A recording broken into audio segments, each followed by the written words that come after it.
wait. Okay, guys, today we're playing this game that my cousin want me to play, and now he can me again. Mình đâm ra. Thằng mấy dương lên. Rồi đây. Bruh, my cousin literally woke me off guard. Click that. And we're gonna speak my song mà chia sẻ. Nhóm lùng quậy nè. Bọn tích điện nè là ngọc ai tập của game với mẹ. Mình đi mình lọc lời anh. Tập của game với mẹ. Mình lọc ấy. Đã đi mình lọc lời gì lấy nghe. Quán đã đi mình lọc lời đi muối. Điện. Đã cả. Trời. Nó quay anh. Thấy có bay khẽ đá rồi. Không em ta. Là ná chứ lời cái này. Hello.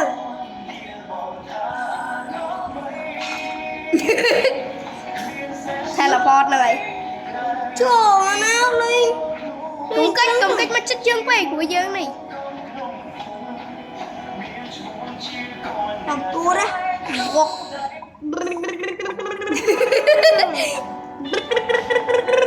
Quay đã lựa ải nhé. Hốt đó lên này.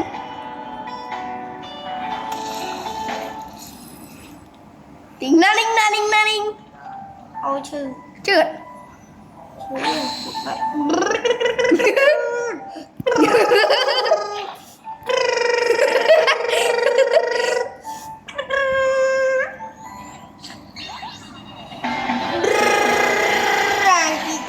Trời này đặt khăn.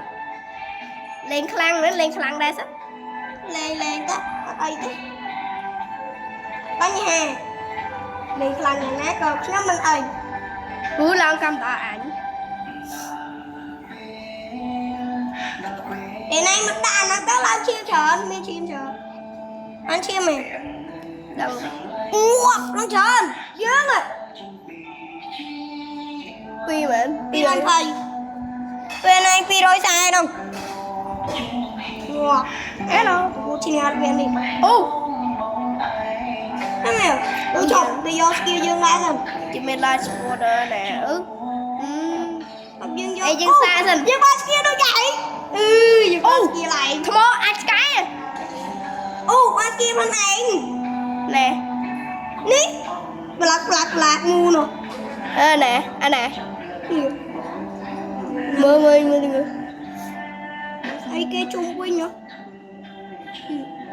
Anh đi mình lọc ngay. Gì? Anh đi mình lọc đó. Anh thương mà tới anh. Anh thấy không? Dạ pra, nó tí dương pra là skill dương tốt nè. Xung quanh em teleport ra hả? Hãy cho quay mê lên. Nó mày. Mê cao mê rồi. Cao mê ơi. Ui mẹ lên anh vô một. Mê khăn. Lư dương vô một anh mà. Sao mà thế? Em một miếng lư dương. Ngọt gì rồi. Chấm lại. Chun. Phải anh ơi. Vậy là tập fight mà mày đừng. Thằng nào bọn vào đây?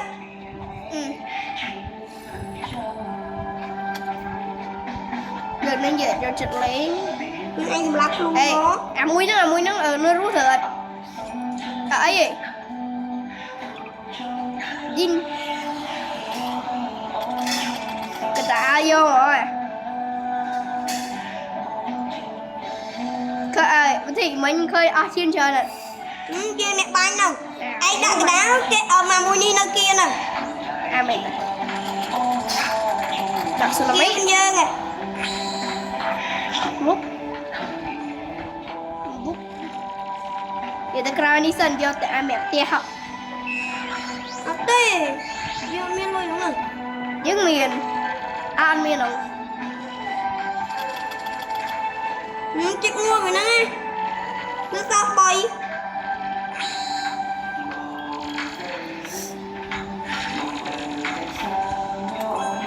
Hãy sụp ống mẹ ơi. Đi lui cho tiền để cho món. Lưng nói sao?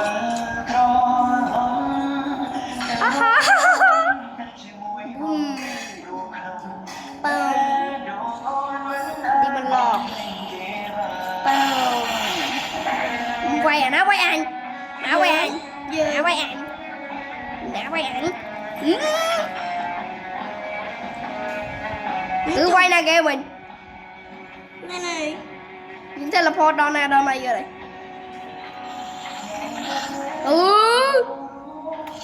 dương bắn pin nhảy cá đây sao hai rồi sao hai kháng nhưng thử pra strategy á chứ lượng này dân cái chứ này hành banh cho nó dân cái tình năng nữa em dương strategy vui vậy dương lên là nó vui vậy em cài cá thật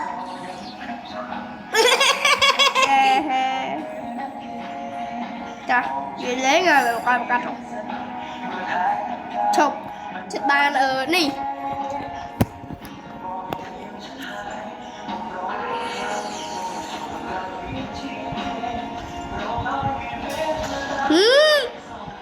thầy thầy lên thầy anh cái đoạn mà mình siêu trong lại dừng đi chi tao kia anh cái kia anh bị ngoặt bật lần lừa sình ui ability dương dương qua đâu thì kèm Plug on á on kháng đâu chứ với cá bia là luôn dương thì nhưng còn là chật ô sẽ chết như ngày mới ôi mặt đây rụt tia ê mặt đây rụt tia đã khó lần mà bà đây tia này ô ngoại đặt tức tia hạ mũi nữa như đã cô khoái boom you flash boom ồ em bạn kháng với em môn kì kia mấy cái này dạ ra dùng pra strategy này lực ní ha ok pra mấy pra tư dùng ăn pra men skill đi ta men skill đi ai đang chỉ strategy nó cực à chùm cái gió nè quay quay vì chừng ai ban mình quay từ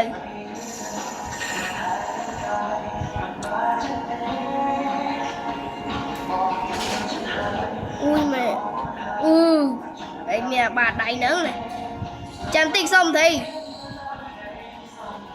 đã lo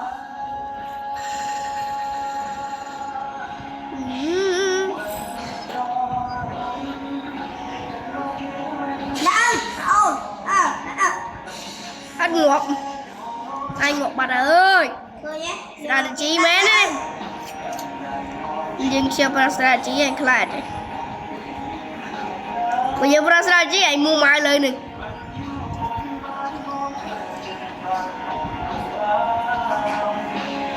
pro strategy dương đo tại đi dương họ đòi là cái váy tới váy dương teleport tự bật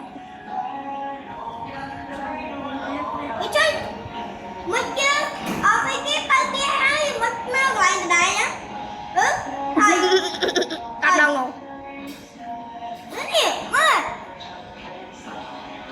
cái lên trên cái chuồng mà giúp giật kia rửa không ơi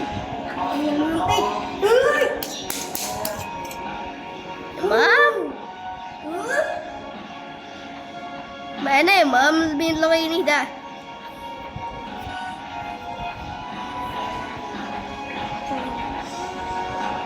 anh ta kia này lại anh sẽ lại ta lại đấy nhôm nè đồng theo vậy nè nhôm họ khơi vậy kìa đi kiếm khơi mấy vị này what nó nè phát đâu ngủ cái sọc ai cho đang ở nó Ikea nè ở ban Ikea nè ở nó Ikea canh sấy nè canh sấy quay nó nè nè nhưng ta là bọc chứ tay thì không đi lâu rồi chấm tiền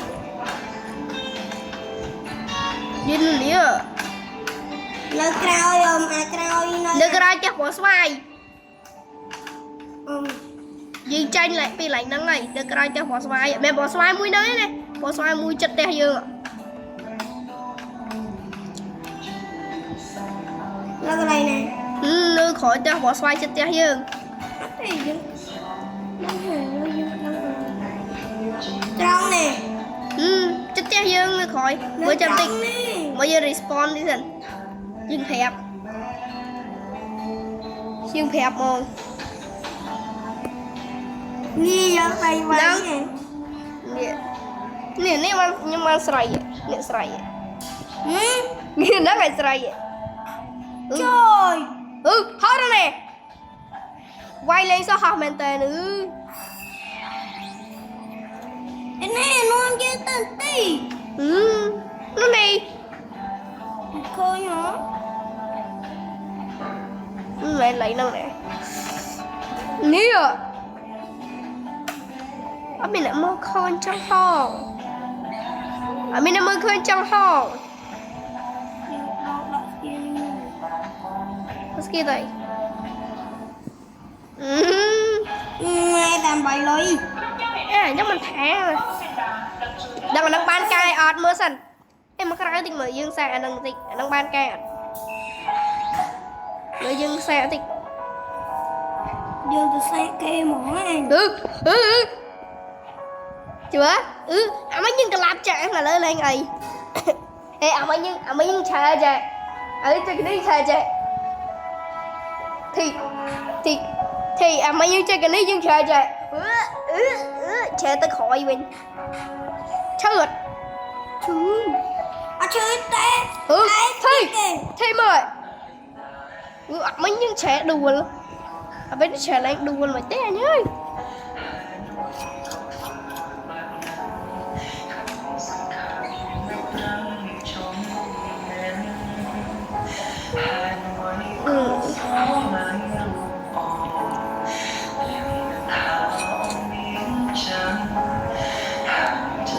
chị lấy cái này là đi log in nữa nè log in nó này tha nhôm ở căn đặc lạc này ok bro rồi spy rồi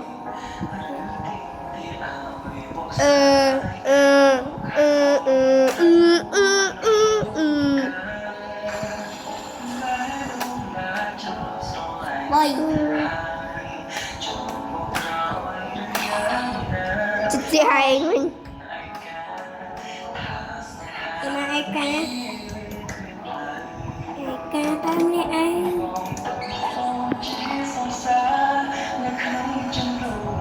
thì anh đó nè cái này ai ca nó nè tao hiên vay tiền chơi vài cái này ca nó kệ nó thảm của dữ lọc in người ta lỡ vay kê cho vay nè nguộp dương vay nguộp ai kê nó hả là ti ở đó nguộp tránh giờ kia đi gọn lại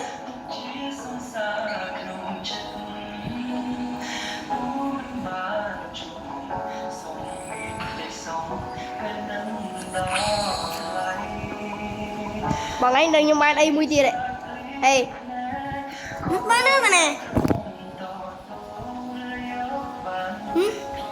nó nè đâu ngồi nó gọi trai mà ở đây đừng khỏi cha hại đừng khỏi cha bỏ lương đừng cha hại cha là cái em đặng đấy trai dương bỏ lương mình cha hại đây bỏ lương trai dương bỏ lương đâu vậy nơi nằm nơi cài nữa mùi tập hè mỏi gì chưa ọt xa sẵn toàn đằng xa đi chân đằng chơi ọt không kê rồi anh không quay kê tới cô ngoài cái cõi này mình xả mùi ní sẵn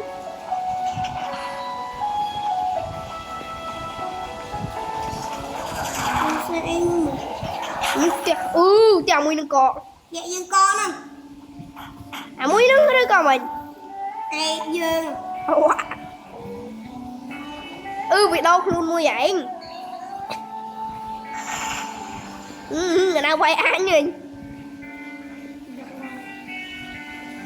bỏ lương mà mấy nha chân như này cái lúc kia giờ nó không té tán đi là cái lúc kia giờ nè đó không được cái này không có là anh giật anh trực tiếp anh từ bà đá là đi ăn một nắng đó cho mà nó té bên sân chuyện giờ lối đi làng lượm hết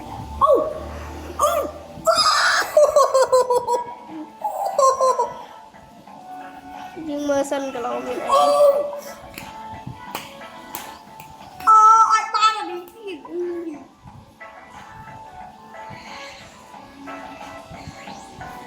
cái đấy đang thị trường chuột chẳng đi kia khoan nè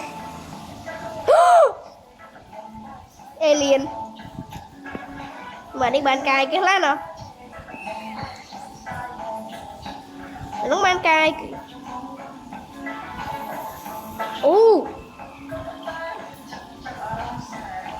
thầy alien đánh mình anh đi kìa nè mới đã dơ rồi đã lên cao đây này đã tra tí tê cho Hùng Ti nói cho rồi thử cá đòn ngộp à đi nâng sinh rồi ok mặc mà lột mặc mà fish anh nhìn skill bỏ với à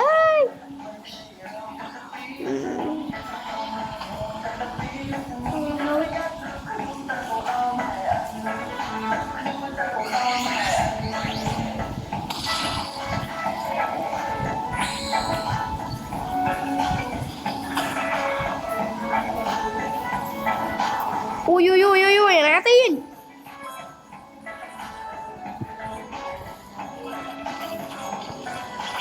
mi mua mày mi mua mấy mua ba đây sụp bánh nhỉ nha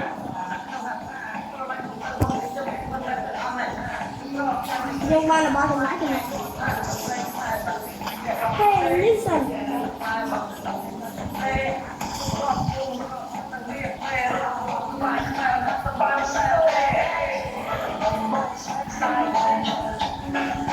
Mạch mặc phi sắp ơi Mạch mặc phi sắp ơi ui mình toi mày bùm trở tiếp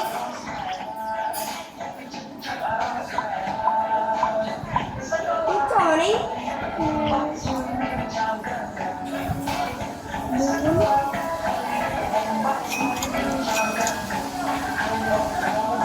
ui mình ngại tầm bàn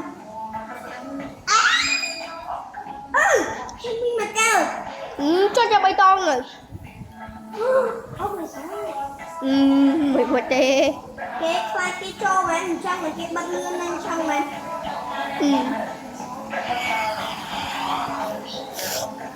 bây cho mà mình bớt không bắt là khi có cái gì nữa cái của bớt như nó còn nhưng mà tốt ba đi chăm xem nó mà tí dân tao chăm bùi ai chăm bùi ai ấy giờ làm một chăm nữa tiếng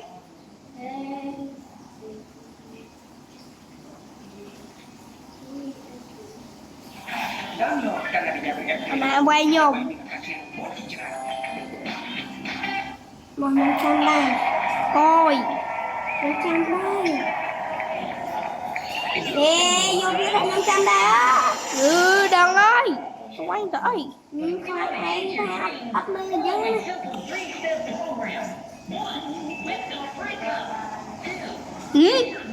dứt bánh nó đi ta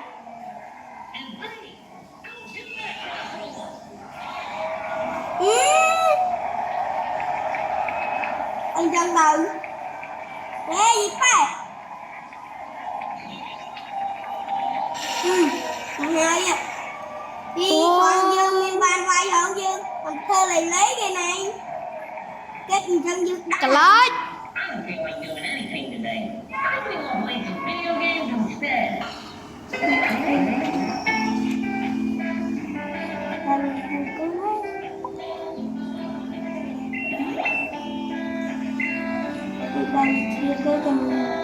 Tên anh đang skill kế cho nên ở đây luôn skill kệ toàn đi nâng lên Xì kia Zero gravity.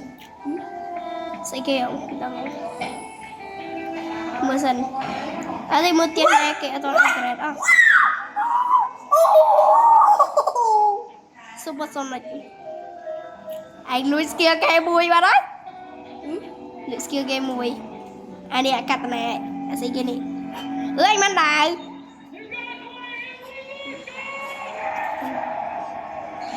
nuôi skill game bằng cắt này ơi cái là trâu mới sách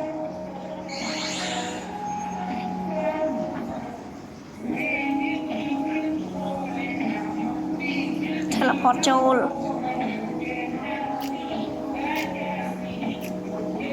trong ba là kia điện mới ô à kia nó không ăn thiệt đâu bây đâu ấy được đào luôn kia ok lùi ba đó anh lùi thiệt kia chạy mới kìa dừng ba đi mới kìa dừng ba đi kìa ding ding ding ding ding bán kia nó bên này bán bên này bán nó bên này qua xoay anh lùi bọc cái à con lùi con bía con lùi con kia bỏ vai rồi mình lại mình tiếp bọc rồi trời ơi ơi chạy qua tập rồi em kệ rồi upgrade đâu play anh play cái chăng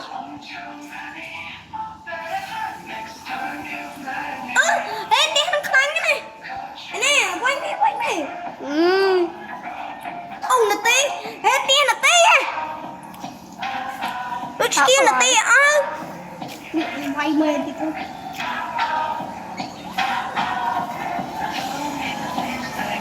khơi áo chim luôn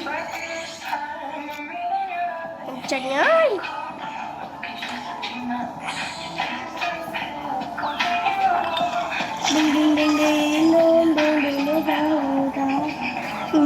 anh bạn kia giờ tự hỏi à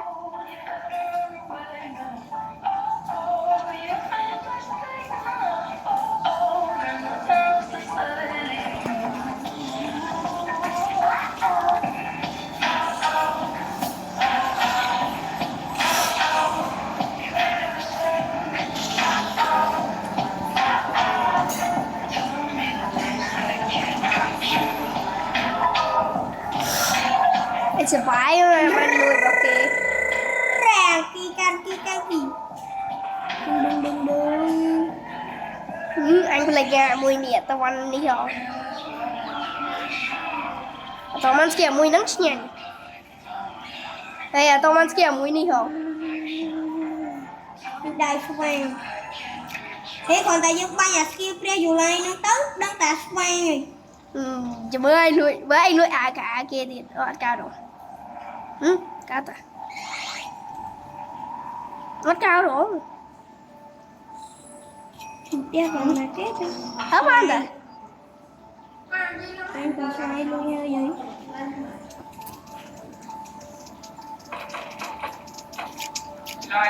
anh bạn ở lớn nè nó chồng nó lên cũng đi anh đau mai nè nè chào bò xoài rồi tôi được mai anh ngọc khanh chào bạn nè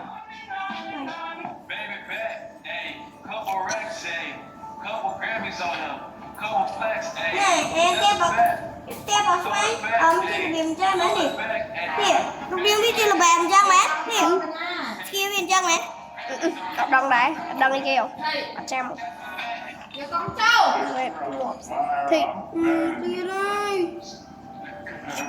con này anh bên kia chắc một giái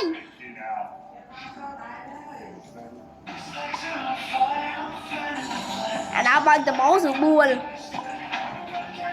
kì anh đã nước băng từ bố sự buồn thôi cái thọ vô mà nào mà mấy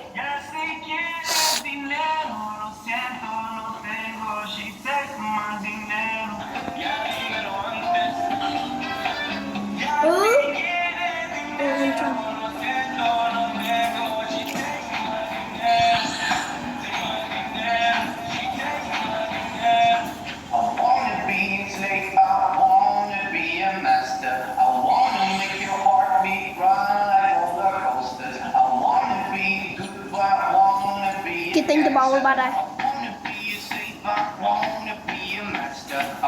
mà cô thì mới mai tập tài ba kia thuộc với nè chụp ở bà này chân tinh cái này ăn cho skin nó lượt ăn cho skin nó lượt tiếc cô dơ này vô hỏi vậy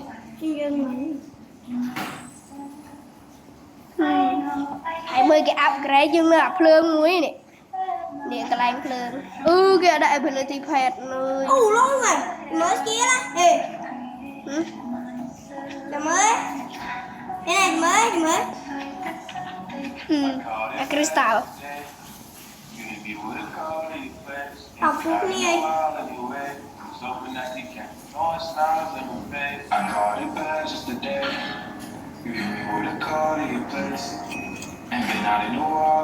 phút đi cứ anh cho là một châu không bàn bắt đừng